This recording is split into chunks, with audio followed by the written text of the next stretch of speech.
พี่น้องเลยน้อยข้าเจ้าล้างทำความสะอาดแล้วก็ต้มใส่น้ำตุกนี่แหละพ่อน้ำตุ๊กนี่แหละน้ำตุกนะพ่อเนาะต้มนี่มันมีวิธีพ่อแบบว่าต้มให้มันร้อนมันเดือดซื่อๆเลยเนาะโยกมันพดเชื้อได้หรอโดยเพื่อว่าให้น้ำยาแต่ละอันมันออกมามันออกเด้ให้มันพดประมาณจักนาทีพ่อจะ15เนาะมันหูจักแล้วลูกคันมันออกมันแดงมันยังสิเนาะรสชาติเป็นยังไงพ่อขอจะถามมันก็บ่คิวบ่หยังเลยลูกกินได้สบายกินได้สบายบ่ได้เพื่อนได้ขมเนาะโอ้โดย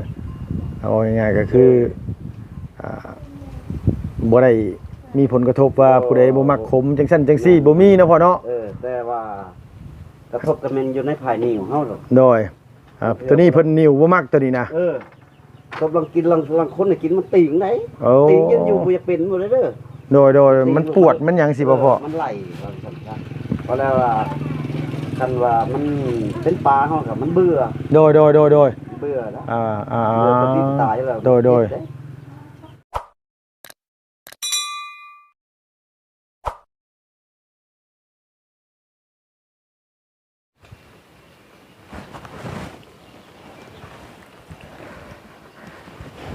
กับสบายดีพ่อแม่พี่น้องเบิดสุขุสุคนเด้อพี่น้องเด้อระวังในแล้วก็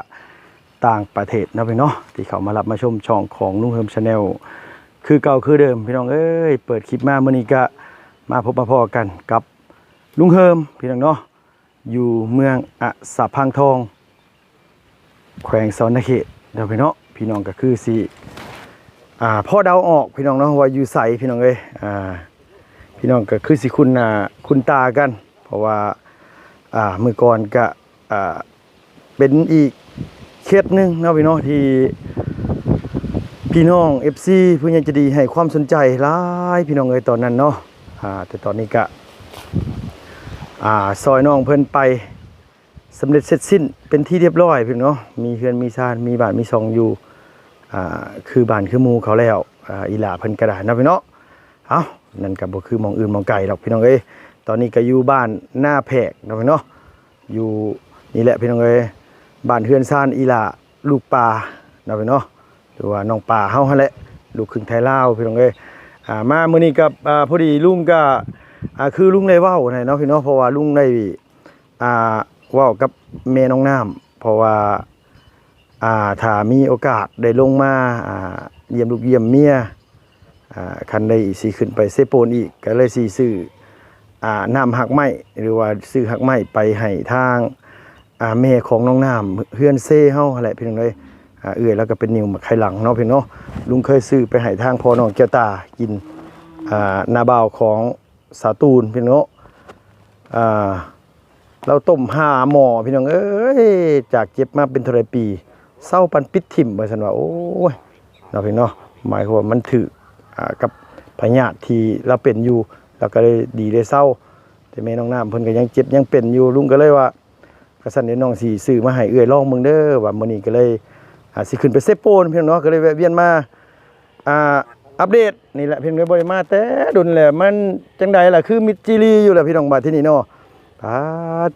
แต่มีแต่เจ้าเก่าเจ้าเดิมพี่น้องเอ้ยว่าแต่เห็นรถจอดปุ๊บมาทักเลยหั่นน่ะพี่น้องคือสิได้ยินเสียงอยู่ดอกมานี่มาเดี๋ยวแล้วมาโอ้ยเนาะมานี่โอ้ยเนาะพี่น้องเอ้ยนั่นคือนุกเอี้ยงของประตูน้องดูป่าเฮามาเนาะโอ้ยไปพี่น้องเอ้ยฮ้อนแดดได้นี่ลุงกระดาษเนาะโดยสบายดีฮะโอ้ยไปแล้วทุกพี่น้องเอ้ยมาช่วงเที่ยงเลยลุงกระดาษเนาะฮ้อนอบอ้าวเลยมื้อนี้กระดาษเฮือนน้องปลาปิดประตูเต็มมอมอยู่พี่น้องเอ้ยบาดที่นี่อีหล่าเพิ่นคือสิบ่อยู่ดอกพี่น้องเนาะจากน้องเพิ่นไปใส่เนาะพี่น้องหรือว่าน้องเพิ่นอยู่ในเฮือนบ่วะเพราะว่าตอนนี้มันก็เป็นเวลาเที่ยงตรงเลยพี่น้องเอ้ยฮ้อนแดดเป็นตะนายพี่น้องเนาะแดดมาแล้วพี่น้องเอ้ยฮ้อนอบอ้าวอีหลีรอฮ้ ฮ้อนแห้งพี่น้องเนาะมิตรจิรีอยู่แถบบัดที่นี่มีคนอยู่บ่ล่ะเนาะเทกันเจือนมันคือแตกแล้วพี่น้องเนาะมิตรจิรีอยู่ป้าเอ้ยป้าแล้วพี่น้องเอ้ยบ่อยู่ซ้ำแต่ว่าทั้งนี้ทั้งนั้นก็คือบ่พ่อน้องเพิ่นก็บ่เป็นหยังดอกพี่น้องเนาะคะแนนว่าพ่อตู้อยู่ถ้าพ่อตู้อยู่ก็ดีใจแหละเพราะว่าหยังขอให้มีฮักไม่ฮักยาไปฝากทางแม่น้องน้ำแล้วพี่น้องเพราะว่าคือเฮาก็เว้าได้ว่าไปหั่นแหละเนาะพี่น้องโอ้งามพี่น้องเอ้ยเฮือนอีหละอยู่ป่าเนาะพี่น้องป่าหลังบ้านใหญ่เลยพี่น้องเนาะถ้าสีผ้าอ่อนเนาะพี่น้อง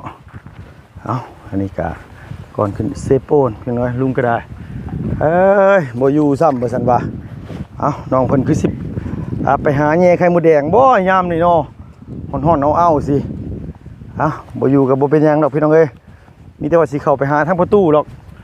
ว่าเจตนามามื้อนี้ก็สิมาหาประตูแต่บ่รู้ว่าเราอยู่บุนี่ก็ได้โทรมาหาน้องป่าเพิ่นก็บ่ติดพี่น้องเนาะหรือว่าบ่มีสัญญาณหรือว่าในใดบ่นี่ลุงก็บ่ฮู้คือกันอีหล่าเพิ่นบ่ตอบกลับนะพี่น้องป้าบ่ได้มาแต่หึงก็ยังลมเย็นจ้อยคือเก่าเนาะทางนี้เนาะฮ้อนเด้พี่น้องเอ้ยโดยสบายดีเด้อแม่เด้อสบายดีเอ้าอยู่ผู้เดียวบ่มื้อนี้เดียวนอนอยู่ดิชักเพิ่นแปลงได้มอนทางประตูไม่ตู้ไปไหนซะไม่ตู้ก็ไปเฮ็ดก็ตองอยู่บ่นสิห่อข้าวต้มอยู่เฮือนเนาะงานบุญบ่งานแจกบุญแจกข้าวโดยลูกเขาน้องเตี้ยเขาอันนี้ก็บ่ได้อยู่เลยน้องเตี้ยก็ไปต้องเห็นน้องติ๊กกินเห็นนี่อยากไปทางไหนอยู่ในเฮือนหลังพุ่นบ่จักติ๊ก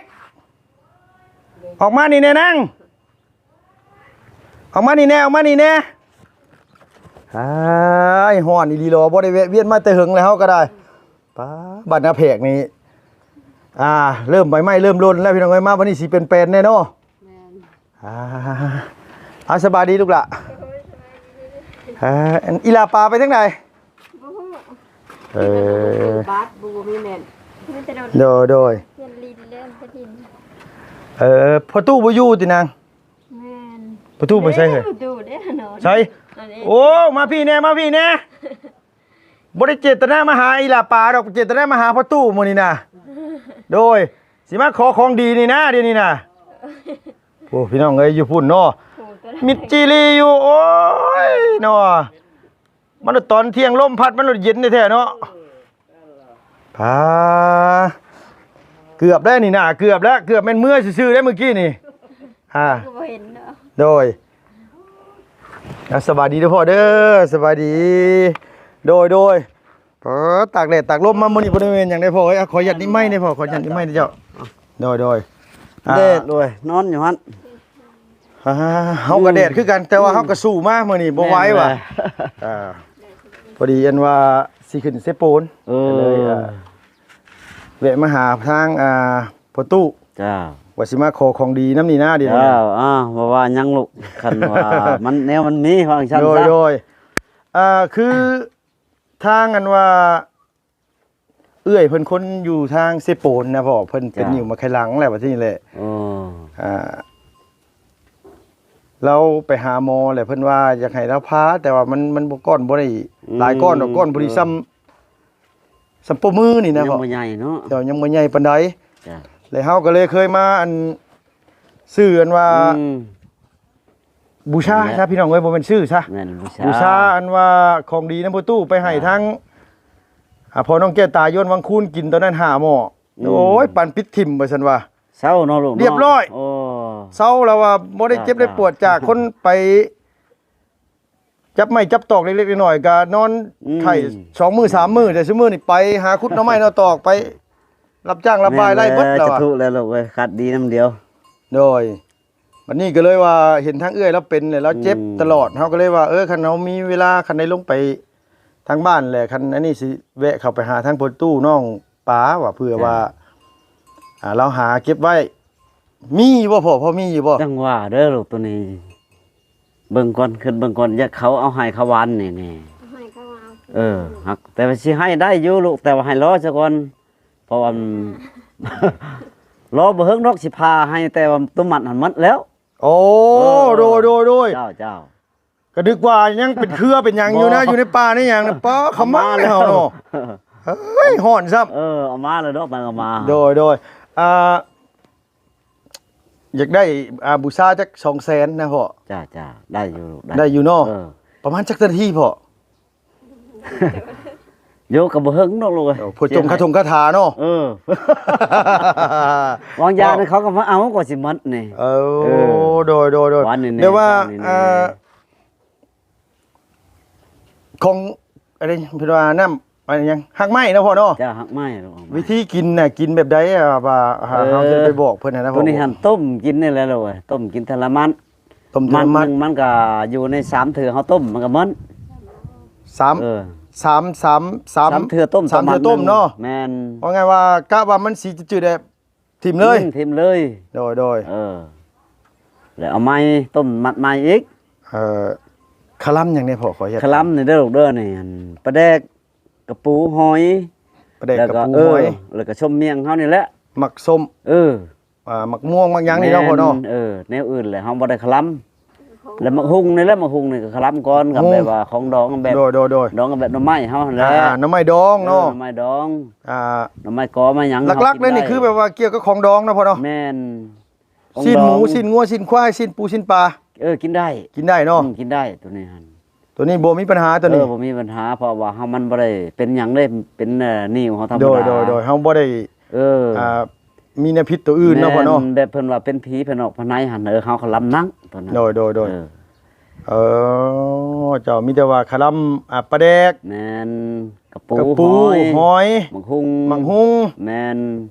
ของดองเนาะ ของดอง น้ำไม้ดอง นั่นแหละ เป็น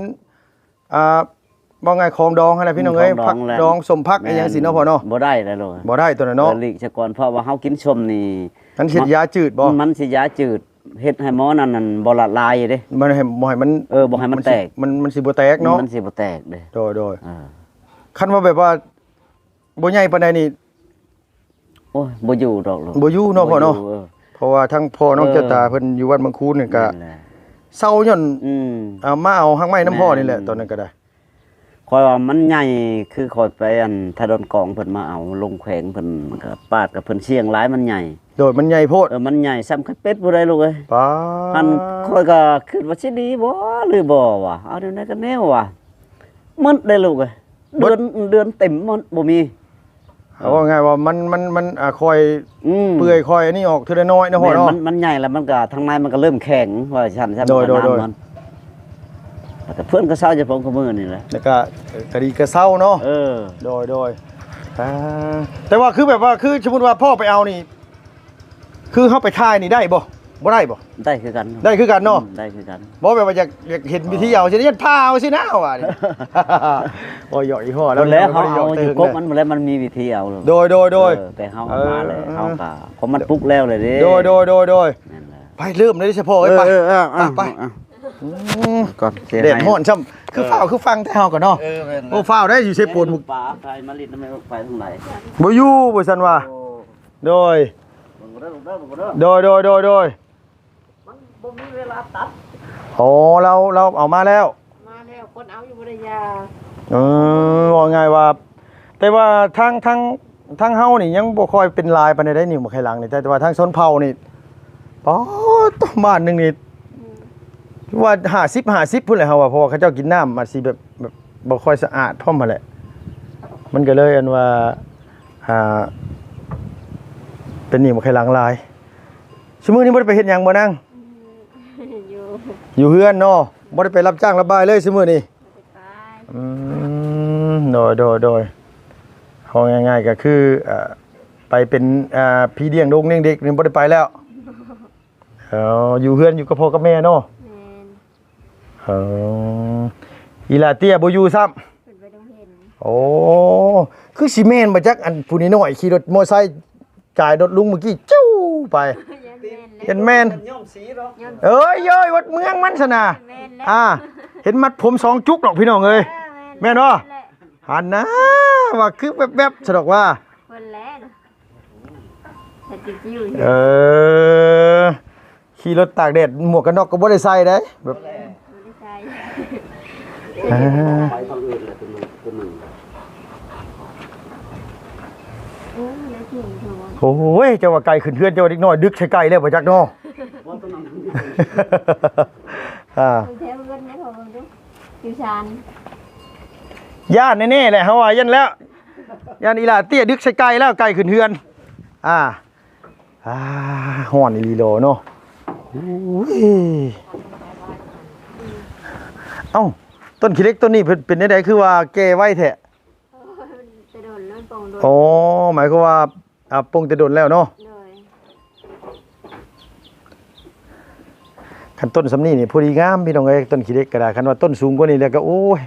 เขามั่งอีกได้วบัดนี้โดย เอาเพิ่มกันลงยังได้อยู่สุดนึงอยู่ โดยพ่อโดยพอเราขึ้นไปหาของดีพี่น้องเอ้ยมีคาถาเอาอยู่บ่พ่อมีคาถาเอาอยู่บ่ บ่ผมมี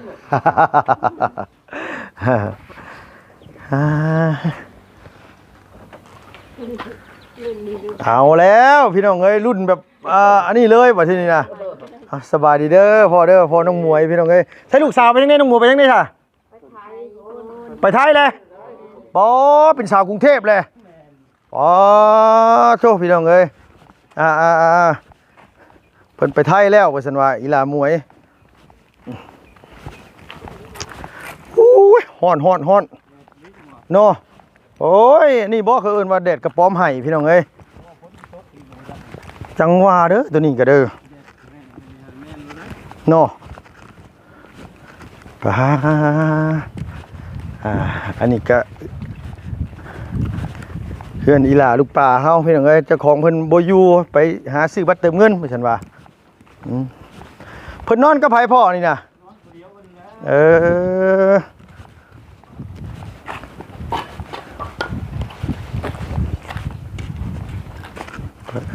นี่เด้อพี่น้องเอ้ยอันนี้คือของดีเด้อพี่น้องเอ้ยนี่นะใส่ผลประโยชน์ได้หลายอย่างไก่ขึ้นเฮือนก็ดึกใส่รถเนาะโพดโพพี่น้องเอ้ยพอดีกำเต็มมือพอดีนี่งัวน้อยเข้าสวนก็วี่เข้าไปมื้อใดคนนั้นว่ามาหาคิดชวดกับไปหาเลาะหาพี่น้องเอ้ยเอาอันนั้นต้นก็เป็นบ่พ่อ แม่น โอ้โดยมันคือต้นเดียวเลยพ่อนี่นะ ต้นเดียว ไม่ว่าบ่ได้มีตัวอื่นผสมเลย มีแต่มีต้นนึงอื่นผสมเด้ ต้นนึงอีกผสม โดยมันบ่แม่นฮักไม้ชนิดเดียวบ่ บ่ มีหลายชนิดคือมีจักชนิดพ่อจังเบิดทั้งหมด สองตัวนี้ มี2เนาะแต่ว่ารับรองส่วนหลายนี่บ่เหลือนะพ่อเนาะ โอ้ยบ่เหลือดอกเลย คันว่ากินแล้วเฮาคลำได้เนาะ พวกนิ้วทงดีหรอ นิ้วทงอันนี้นิ้วทงบีหรือนิ้วไขลัง นิ้วมาข้างหลัง นิ้วไขลังเนาะโดย นิ้วทงดีมันอยากนั่งได้เลยกับบนักดอกมันแพงกว่ากันนิดนึง โดย สามหู ได้อยู่นะ2หูก็เสียบได้อยู่ดอกเฮาว่า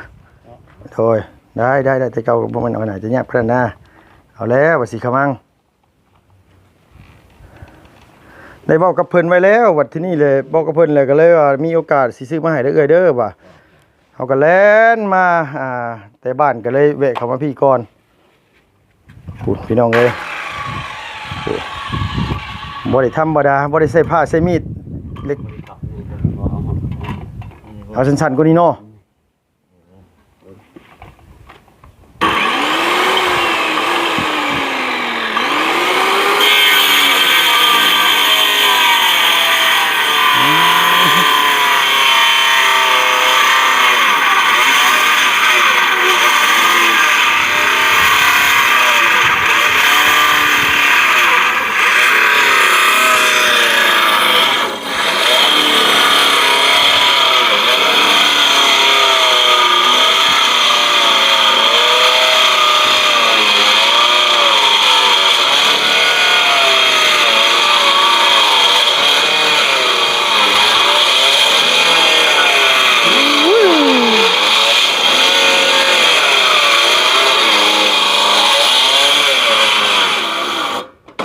จักซ้ำใดพี่น้องเอ้ยจัก ตั้งขึ้นเลย ต้องขันเอาผ้า แม่น พันนี่ โอ้ยบ่ โอ้ยพี่น้องเอ้ยสิบอกว่า4 โมงแรงก็บ่พอมัดมื้อนี้นะ บ่จะชอบ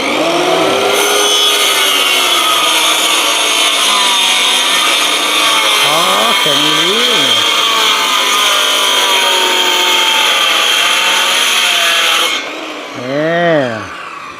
พี่น้องเอ้ย น้อย จับได้เน่นได้พอจับได้เน่นได้น้องเอ้ย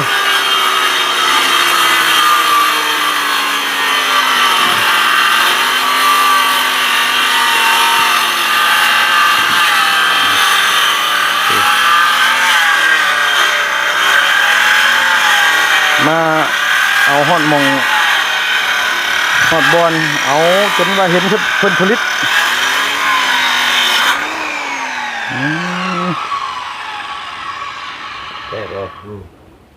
ได้อยู่ดอกเนาะเนี่ยได้ก็ได้อย่าให้มันถึกมือพอเอ้ย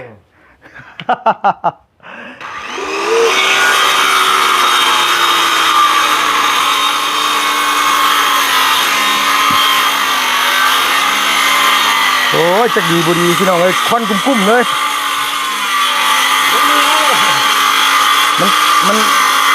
มันเหนียวเลย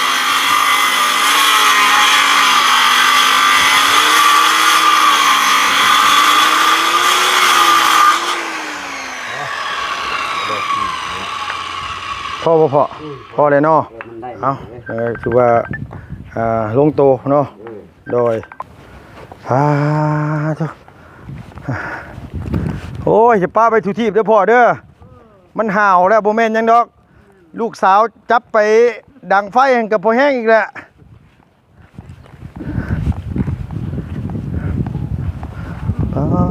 ทุกห่อนดีๆหรอพี่น้องเอ้ยสุดละมื้อนี้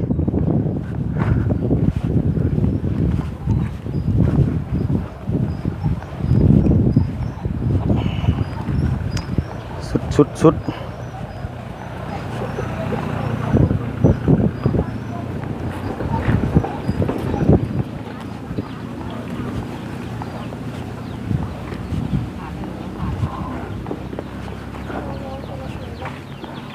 แม่นยังผ้ายังระบาดนี่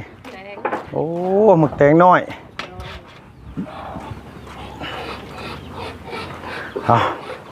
รอยทั้งถ้าพอเพิ่นเฮ็ดเรียบร้อยก่อนพี่น้องเอ้ยเซเลบูซ่าเอาถูกมาแหละพี่น้องเอ้ยเมื่อกี้ขี่รถชวนกันโดดมัดผมจุกเห็นยิ้มไปเห็นแต่แขวเอาสบายดีเด้อดังเด้อได้ยังมาน่ะฮะขี่รถตากแดดได้ชื่อนี่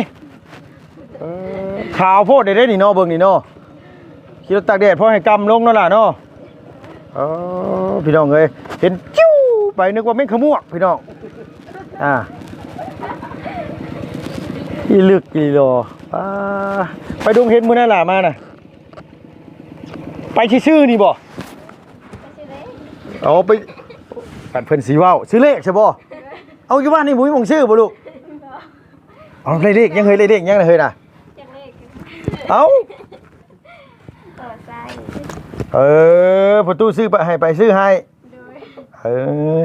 ซิมเนี่ยเด้อพ่อเด้อเด็กดีมากนะเด้อช่วงนี้รู้สึกว่าเงินขาดกระเป๋าได้เฮาก็ได้พอได้ยอมใช้จัก 4,000 5,000นี่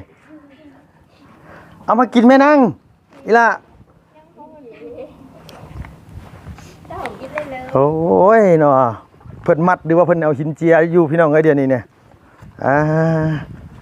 แต่พอเรากำลังมัดอันนี้อยู่นี่เด้ลูกตัวนี้ผสมมันโอ้โดยมี2อย่างนะพ่อเนาะมี2อย่าง เอาไปก็ง่ายก็ให้อันว่าข้าเจ้าล้างทำความสะอาดแล้วก็ต้มใส่น้ำตุกนี่แหละพ่อน้ำตุกนี่แหละน้ำตุกนะพ่อเนาะต้มนี่มันมีวิธีพ่อแบบว่า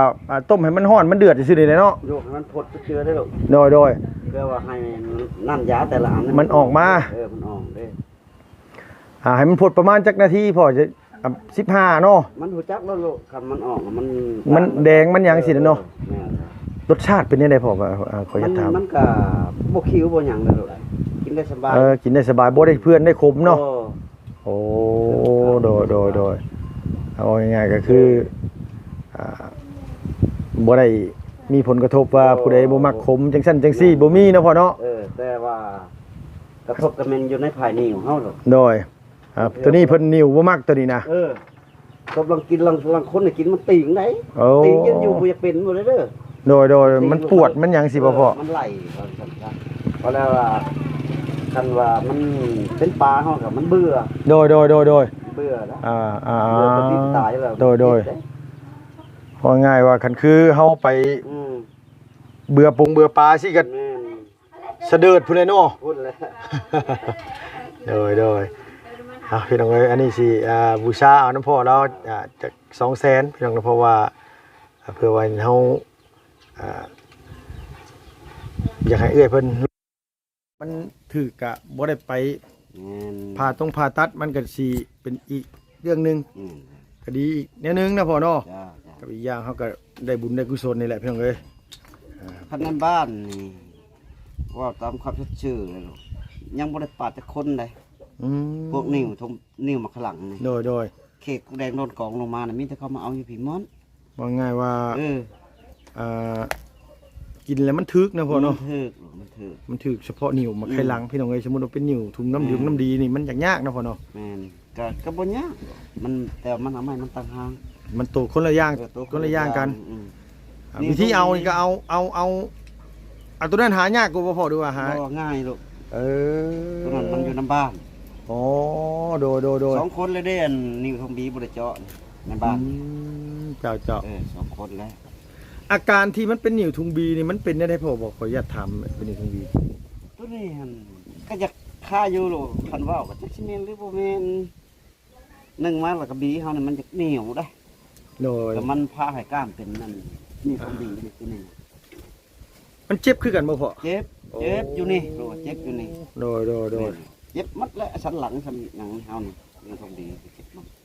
ว่าง่ายว่าตัวมันผลิตน้ำดีพี่น้องเอ้ยแล้วมันตัวที่มันขมๆเนี่ยมันก็มาล้างสารพิษในตับเฮาคันว่าเป็นนิ้วถุงดีแล้วก็มันผลิตมันบ่ได้อันนี้มันก็เจ็บนะพ่อเนาะ เจ็บเลย โอ้โดย โอ้ในบ้านเขาไปปัวหลายเขาบ่ทันเจาะ โดย มีไปปัวด้วยมนต์ ว่าไงว่าเป่าเนาะยังใส่หมอ หักไปเป่าอยู่พุ่นได้ลูกเอ้ยแถวบ้านโคกหินโกยบ่หินกาวบ่ได้ อ๋อ ไปคาบ โดย คาบมันเที่ยวนึงติด700,000ก็คาบหมอง โดย เขาเมื่อยคาบแล้วเขามากินข้างไม้ข่อยดีมากกว่ามือนี่เด้เขาก็จะงงอยู่ว่า2 โอ้พี่น้องเอ้ย